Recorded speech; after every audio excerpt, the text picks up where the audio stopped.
नमस्कार दोस्तों, आपका स्वागत है MSI टेक क्लासेज मंडावर में।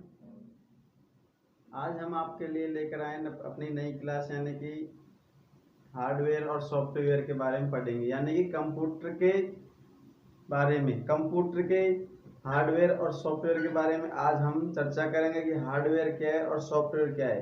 इससे पहले मैंने पिछली वीडियो में भी आपको बता दिया था हार्डवेयर क्या है और सॉफ्टवेयर क्या है, थोड़ी सी संक्षेप में जानकारी दे दी थी कि हार्डवेयर के बारे में और सॉफ्टवेयर के बारे में। लेकिन आज हम विस्तार से पढ़ेंगे कि हार्डवेयर और सॉफ्टवेयर क्या है। तो आपको पता होगा कि हार्डवेयर क्या है और सॉफ्टवेयर क्या है। जैसे कि हार्डवेयर, हार्ड का मतलब जो चीज कठोर हो, हार्डवेयर, और जो चीज सॉफ्ट का मतलब सॉफ्ट, जो चीज नरम हो, सॉफ्ट हो, उसको सॉफ्टवेयर कहते हैं, और जो चीज हार्ड हो उसको हार्डवेयर कहते हैं। जैसे कि ये है मेरे पास पेन, ये क्या है, हार्डवेयर है या सॉफ्टवेयर है? क्या है? हार्डवेयर। कैसे? क्योंकि हार्डवेयर हम किसे कहते हैं, नाम से ही पता चल रहा है हार्डवेयर और सॉफ्टवेयर का। तो हार्डवेयर किसे कहते हैं? कंप्यूटर के वे अंग जिन्हें हम देख सकते हैं और छू सकते हैं, उन्हें हार्डवेयर कहते हैं। और कंप्यूटर के वे अंग जिन्हें हम देख सकते हैं लेकिन छू नहीं सकते, उन्हें सॉफ्टवेयर कहते हैं। तो आइए अब हम अपनी क्लास में चर्चा करते हैं आगे, यानी कि computer hardware. Computer hardware, computer के यांत्रिक, विद्युत तथा इलेक्ट्रॉनिक भाग हार्डवेयर कहलाते हैं। यानी कि हमारा पॉइंट है, कंप्यूटर के यांत्रिक तथा इलेक्ट्रॉनिक विद्युत भाग क्या कहलाते हैं? हार्डवेयर कहलाते हैं। जैसे कि कंप्यूटर के यांत्रिक, इलेक्ट्रॉनिक, विद्युतीय, जैसे कि कंप्यूटर का एक कीबोर्ड है, माउस है, CPU है, ये किसके अंदर आता है? हार्डवेयर के अंदर। तो इसमें है हमारा कंप्यूटर के यांत्रिक, विद्युत तथा इलेक्ट्रॉनिक भाग हार्डवेयर कहलाते हैं, जिन्हें हम देख सकते हैं और छू सकते हैं। यानी कि हमारा CPU है, कीबोर्ड है, मॉनिटर है, उनको हम क्या कर सकते हैं? देख भी सकते हैं, देख रहे हैं, और छू भी सकते हैं। उनको हम हाथ से भी छू सकते हैं और आंखों से देख सकते हैं। वो क्या कहलाते हैं? हार्डवेयर कहलाते हैं। और सॉफ्टवेयर क्या होता है? यानी कि कंप्यूटर के वे अंग जिन्हें हम छू नहीं सकते, सिर्फ क्या कर सकते हैं? देख सकते हैं। देखिए आगे, यानी कि सॉफ्टवेयर, कंप्यूटर सॉफ्टवेयर वे प्रोग्राम जो कंप्यूटर को यह निर्देश देते हैं कि डाटा प्रोसेस किया जाए और आवश्यक सूचना जनित की जाए। यानी कि कंप्यूटर के वे अंग जो कंप्यूटर को, यानी कि वे भाग जो कंप्यूटर को सूचना देते हैं कि डाटा प्रोसेस किया जाए और जनित में कार्य किया जाए, वो क्या कहलाते हैं? सॉफ्टवेयर। जिनको हम छू सकते हैं, जिनको हम देख सकते हैं लेकिन छू नहीं सकते, वो क्या कहलाते हैं? सॉफ्टवेयर कहलाते हैं। यानी कि वे प्रोग्राम हैं जो कंप्यूटर को निर्देश देते हैं कि किस डाटा को प्रोसेस किया जाए और आवश्यक सूचना जनित में, या फिर इन्हें हम देख सकते हैं या फिर छू नहीं सकते। यानी कि सॉफ्टवेयर को क्या कर सकते हैं? देख सकते हैं, छू नहीं सकते, वो क्या कहलाते हैं? सॉफ्टवेयर कहलाते हैं। अगला है यूजर। यानी यूजर वे लोग होते हैं जो कंप्यूटर ऐप पर कार्य करते हैं। यूजर वे लोग होते हैं जो कंप्यूटर पर कार्य करते हैं, जैसे डाटा तैयार करते हैं, प्रोग्राम लिखते हैं या कंप्यूटर को कमांड देते हैं। यानी यूजर वे लोग होते हैं। यूजर कौन होते? यूजर क्या है? यूजर वे लोग होते हैं जो कंप्यूटर को डाटा देते हैं, डाटा प्रोग्राम बनाते हैं, वो क्या कहलाते हैं? यूजर कहलाते हैं। अब थोड़ी सी हम इनके बारे में देख लेते हैं। जैसे ये क्या है हमारा? CPU। यानी कि CPU डाटा किसको दे रहा है? कमांड किसको दे रहा है? ये क्या है? यूजर है। CPU यानी कि central processing unit. CPU command किसको दे रहा है? मेमोरी को। यानी CPU किसको दे रहा है कमांड? मेमोरी को दे रहा है। फिर मेमोरी इस कमांड को कहाँ ले जा रही है? स्टोरेज में। यानी कि स्टोरेज में वो कर रही है, संग्रहित कर रही है। कहां पर? स्टोरेज में। इधर देखो, आउट इनपुट, इनपुट डाटा, हम इनपुट के द्वारा डाटा दे तो इनपुट डाटा कहाँ पे देगा, मेमोरी के अंदर, फिर मेमोरी इसको प्रोसेस करके कहाँ निकाल देगी, आउटपुट से बाहर निकाल देगी। तो ये क्या है, हम निर्देश दे रहे हैं, इनको डाटा तैयार कर रहे हैं, निर्देश इनपुट के द्वारा निर्देश दे रहे हैं, यहाँ से भी निर्देश जा रहा है, यानी कि सीपीयू से जो भी डाटा जाएगा वो मेमोरी में जाएगा, मेमोरी से स्टोरेज में संग्रहित हो जाएगा। इनपुट से हम जो भी डाटा देंगे मेमोरी में जाएगा और आउटपुट से वो बाहर निकल जाएगा। तो यानी कि हमने देखा आज हार्डवेयर और सॉफ्टवेयर क्या है। हार्डवेयर कंप्यूटर के वे अंग जिनको हम देख सकते हैं और छू सकते हैं हार्डवेयर कहलाते हैं। सॉफ्टवेयर कंप्यूटर के वे अंग जिनको हम देख सकते हैं लेकिन छू नहीं सकते वो सॉफ्टवेयर कहलाते हैं। अब आप जल्दी से अपने इसको कॉपी में नोट कर लीजिए या फिर इसकी स्क्रीनशॉट ले लीजिए।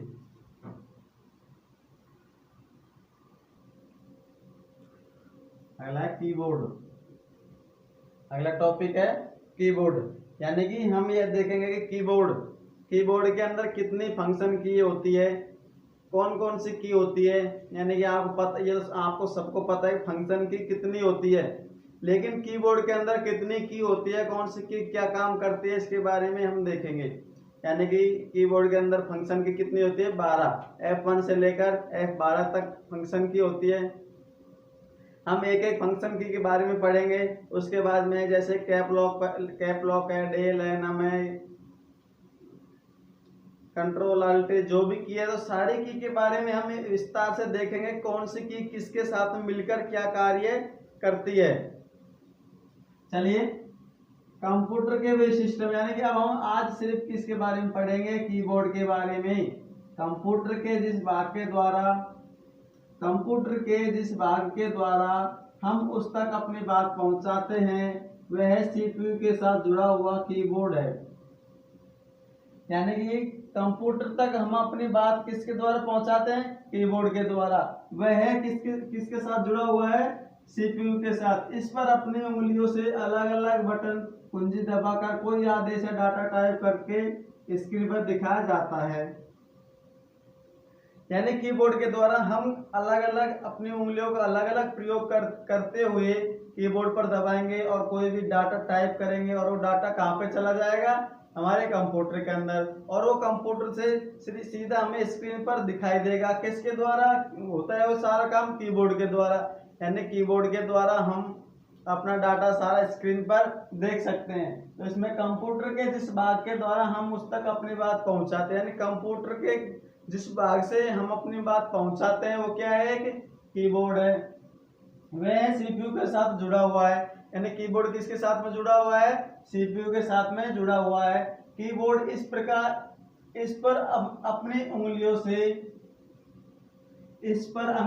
उंगलियों से अलग अलग बटन कुंजी दबाकर कोई आदेश या डाटा टाइप करते हैं तो वो कहाँ पर दिखाई देता है, वो हमें स्क्रीन पर दिखाई देता है। किसके द्वारा, कीबोर्ड के द्वारा।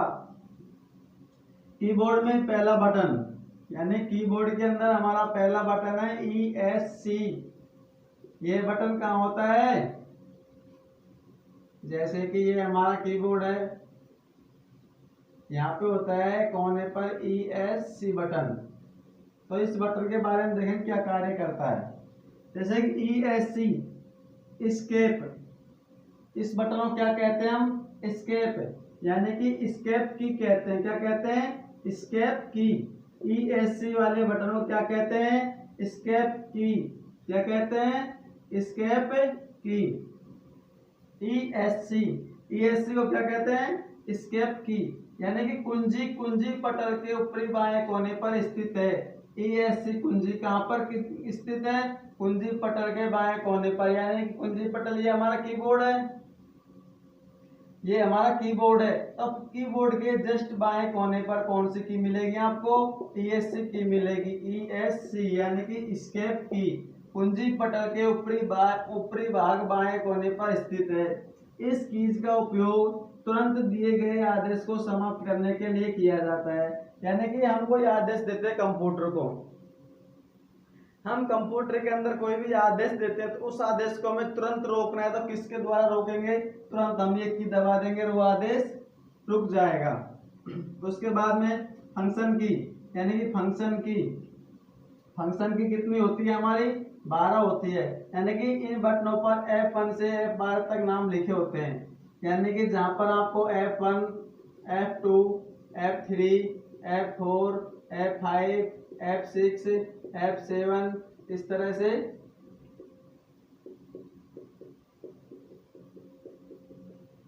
तरह से लिखा होता है, वो कौन से की कहलाती है, फंक्शन की कहलाती है। यानी कि फंक्शन की इन बटनों पर F1 से F12 तक नाम लिखे होते हैं। यह हर प्रोग्राम में अलग अलग कार्य करती है। यानी फंक्शन की हर प्रोग्राम में अलग अलग कार्य करते हैं। यानी कि F1 क्या कार्य करते हैं, F2 क्या करती है, F3 क्या करती है, इस तरह से अलग अलग फंक्शन में कार्य करते हैं। F1, अब देखो F1 क्या कार्य करते हैं। कंप्यूटर पर काम करते समय हमें मदद की आवश्यकता होती है। यानी कि आपको अच्छी तरह पता है, जब हम कंप्यूटर पे काम कर रहे हैं तो हमें किसकी आवश्यकता है, मदद की। यानी कि हमें किसी चीज की मदद चाहिए। जिस प्रोग्राम में हम काम कर रहे हैं उससे संबंधित मदद की विंडो डेस्कटॉप पर दिखाई देगी। यानी हम कंप्यूटर पर काम कर रहे हैं, कोई चीज हम चुकड़ गए और हमें मदद चाहिए, तो हम क्या करेंगे, जिस प्रोग्राम हमने खोल रखा है उस प्रोग्राम खुला रहने देंगे और F1 की दबा देंगे। यानी कि यहाँ पे होती है F1, इस तरह से F1 2 3 4 5 इस तरह की होती है, तो F1 की हमें दबा देंगे, ऊपर ही ऊपर होती है, तो F1 की हम दबा देंगे तो क्या होएगा, वो हमें हेल्प का प्रोवाइड खुल जाएगा। नहीं, हेल्प का एक मेन्यू हमें इस तरह से इंटरफेस खुलेगा। इसमें हमें सारी चीज दिखाई दे देगी कि हमें किस चीज की हेल्प चाहिए, और वो चीज पे हम क्लिक करते जाएंगे और उस चीज के बारे में हमें हेल्प मिलती जाएगी, हमें डायरेक्शन मिलता जाएगा। और आप अब जल्दी से इसको स्क्रीनशॉट ले लीजिए, उतार लीजिए।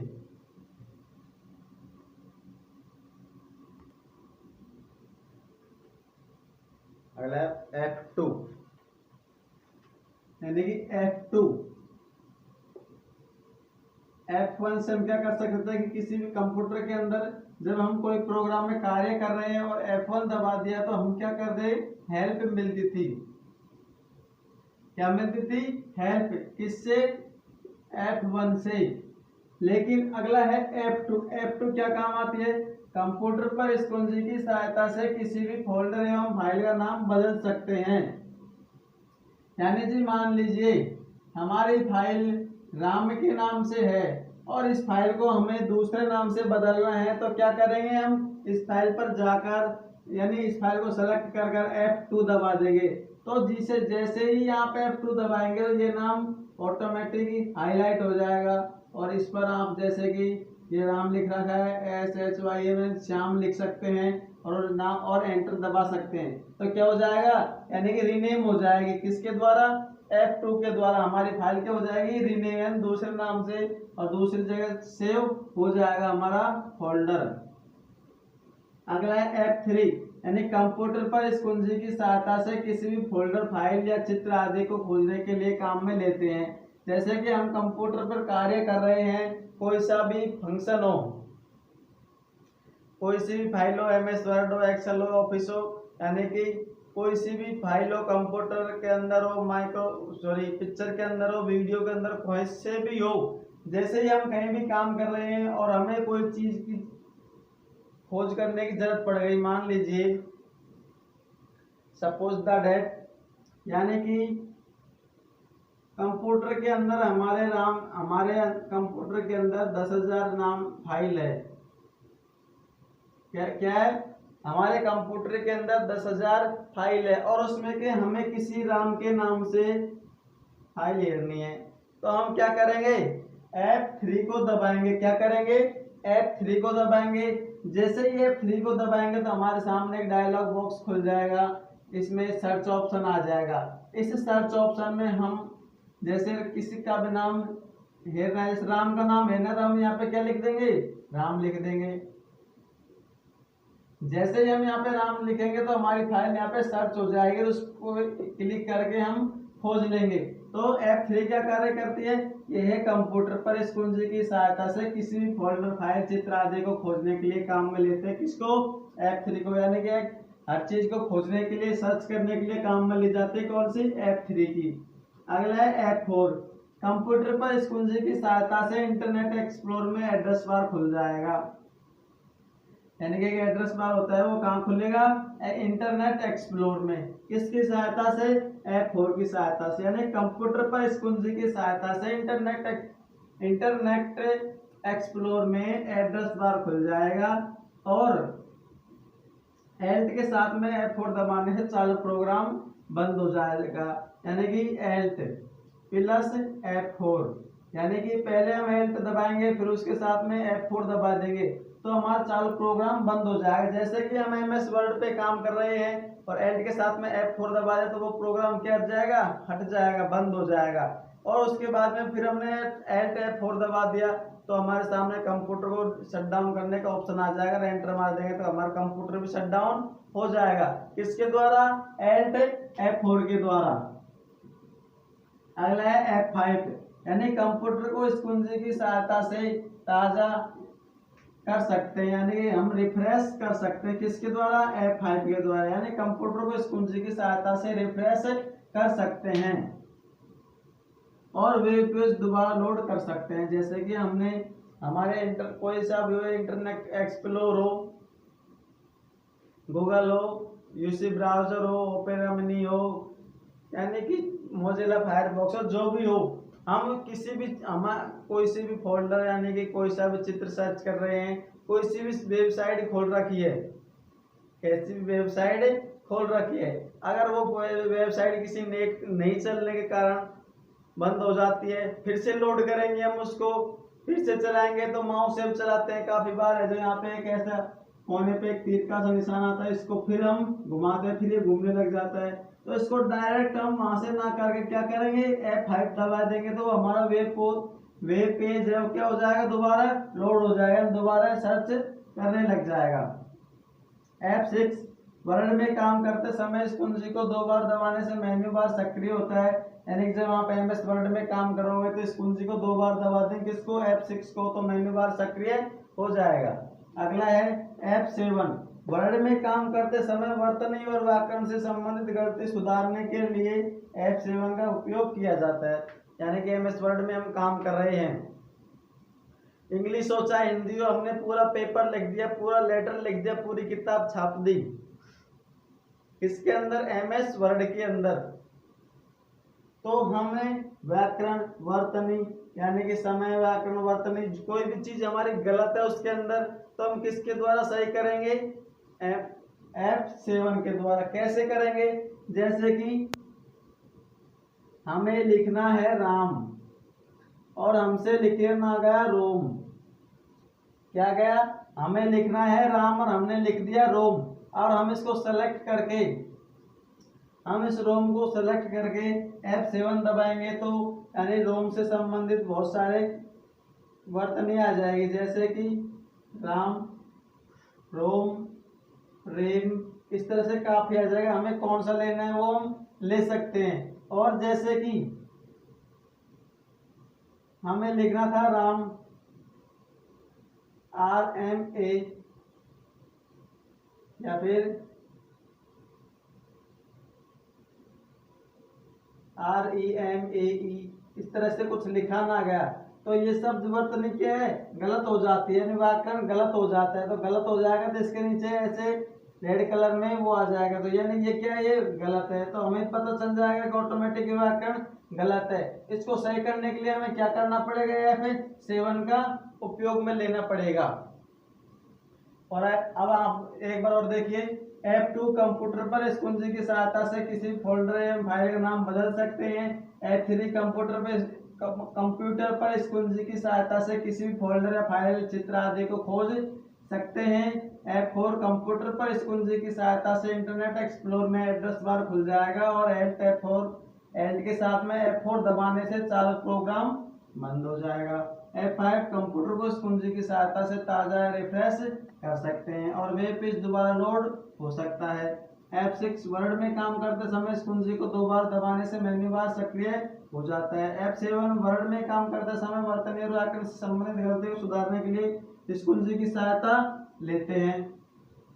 अब जल्दी से इसके स्क्रीनशॉट ले लीजिए।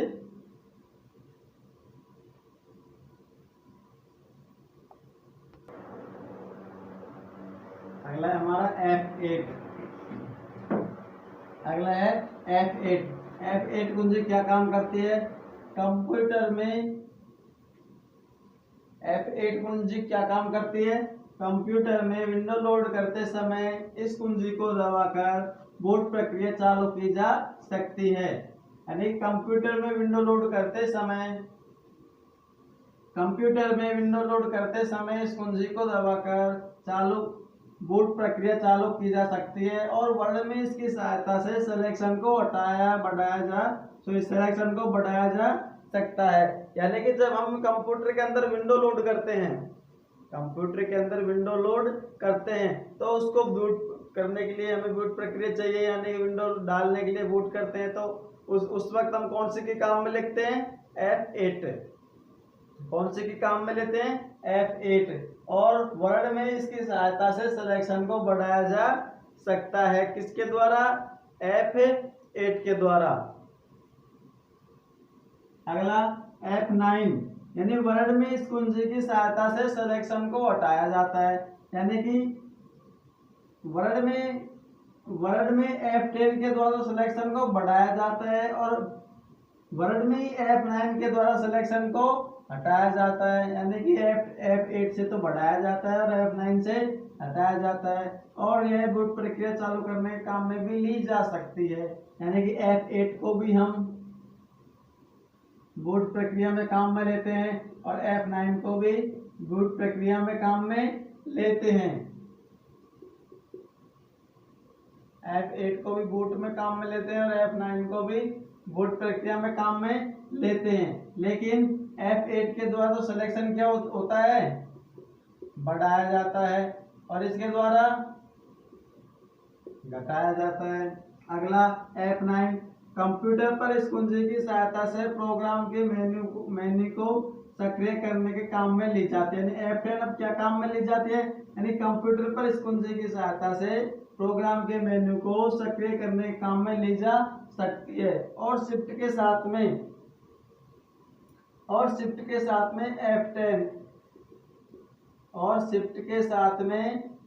F10 दबाने से डेस्कटॉप पर राइट क्लिक का कार्य होता है। जब हम माउस से क्लिक करते हैं, एक तो माउस से क्लिक करते हैं और एक शिफ्ट के साथ में F10 दबाएंगे तो वही क्लिक कार्य करेगा। जो माउस का राइट बटन काम करता है वही शिफ्ट के साथ में F10 दबाने से कार्य होगा।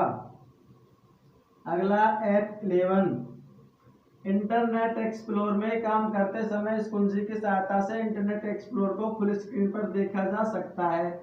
यानी कि जब हम इंटरनेट पर काम कर रहे हैं, इंटरनेट एक्सप्लोर पर काम कर रहे हैं और हमें उसको फुल स्क्रीन पर देखना है तो क्या दबाएंगे? F11। अगला F12, वर्ड में काम करते समय इस कुंजी की सहायता से सेव एज विंडो खुल जाती है और फाइल सेव कर सकते हैं। वापस देख लो। कंप्यूटर में विंडो लोड करते समय इस कुंजी को दबाकर बूट प्रक्रिया चालू की जा सकती है और वर्ड में इसकी सहायता से सिलेक्शन को बढ़ाया जाता है।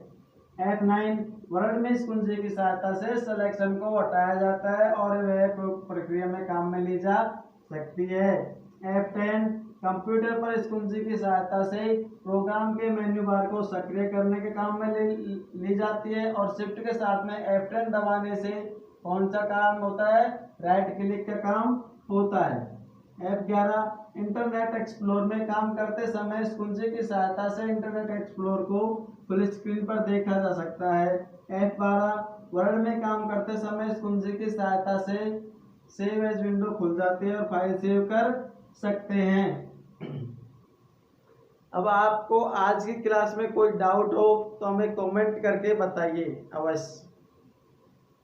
और आज मैं आपसे थोड़ी सी माफी चाहूँगा क्योंकि आज कोई टेक्निकल इश्यू के कारण आपकी क्लास सही से नहीं हो पा रही, आपको क्लियर भी नहीं दिख पा रही, ना ही हम अच्छी तरह से पढ़ा रहे हैं क्योंकि हमारे सामने समस्या है, टेक्निकल इश्यू है, टेक्निकल खराब भी है इसलिए, लेकिन हमने भी टेक्निकल टीम को बोला है कल से आपकी वीडियो बिल्कुल सही आ जाएगी। और आप वीडियो को रोज देखिए। आज हमने F1 से F12 तक पढ़ा दिया, अब इसके बारे कल हम अगली वीडियो में लेकर आएंगे कि इसके आगे कीबोर्ड की कौन सी की क्या काम करती है, इससे अगली कौन सी की क्या काम करती है। इसलिए आज हम क्लास को यहीं समाप्त कर रहे हैं और दोस्तों के साथ में शेयर करना ना भूलिए और हमारे चैनल को सब्सक्राइब करिए, हमारे साथ में जुड़े रहिए। हम आपको एक नई सूचना जल्दी से जल्दी प्रोवाइड कराएंगे, खुशखबरी है लेकिन अभी आपको रुक के कराएंगे और इंतजार की घड़ी अब खत्म हो गई। वैसे आपको जल्दी से जल्दी ये खुशखबरी देंगे। आप देखते रहिए MSIT क्लासेज यूट्यूब चैनल को। धन्यवाद।